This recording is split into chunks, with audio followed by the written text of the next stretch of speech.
தமிழ்நாடு சட்டமன்ற தேர்தலை முன்னிட்டு அரசியல் கட்சிகள் தீவிர பிரச்சாரத்தில் ஈடுபட்டு வருகின்றன. வாக்குப்பதிவு தேதி நெருங்கி வருவதால் தலைவர்கள் நேரடியாக மக்களை சந்தித்து ஆதரவை பெறும் பணியில் ஈடுபட்டு வருகின்றனர். திருப்பூரில் தவேக தலைவர் விஜய் நேற்று பிரச்சாரத்தில் ஈடுபட்ட நிலையில் இன்று சென்னையில் 3 இடங்களில் தவேக வேட்பாளர்களை ஆதரித்து விசில் சின்னத்திற்கு வாக்கு சேகரிக்க உள்ளார். தமிழ்நாடு சட்டமன்றத்திற்கு வருகிற ஏப்ரல் 23ஆம் தேதி வாக்குப்பதிவு நடைபெற உள்ளது. வாக்குறுதிகள், பிரச்சாரம் ஆகியவற்றால் அரசியல் களம் சூடுபிடிக்க தொடங்கியுள்ளது.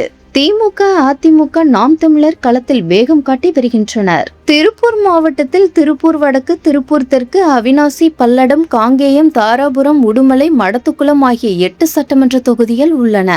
இந்த 8 தொகுதிகளில் தமிழக வெற்றிக் கழகம் சார்பில் போட்டியிடும் வேட்பாளர்களை ஆதரித்து விஜய் திருப்பூரில் நேற்று பிரச்சாரம் மேற்கொண்டார். சென்னை தியாகராய நகரில் தவேக வேட்பாளராக போட்டியிடும் பொதுச் செயலாளர் புசி ஆனந்தை ஆதரித்து தவேக தலைவர் விஜய் இன்று மாலை 4 மணிக்கு பிரச்சாரம் மேற்கொள்கிறார். இதைத் தொடர்ந்து சேப்பாக்கம், திருவல்லிக்கேணி, எழும்பூர் ஆகிய 4 தொகுதிகளில் போட்டியிடும் தவேக வேட்பாளர்களை ஆதரித்து விஜய் பிரச்சாரத்தில் ஈடுபட உள்ளார். விஜயின் தேர்தல் பிரச்சாரத்திற்கு நிபந்தனைகளுடன் தேர்தல் ஆணையம் அனுமதி வழங்கியுள்ளது குறிப்பிடத்தக்கது.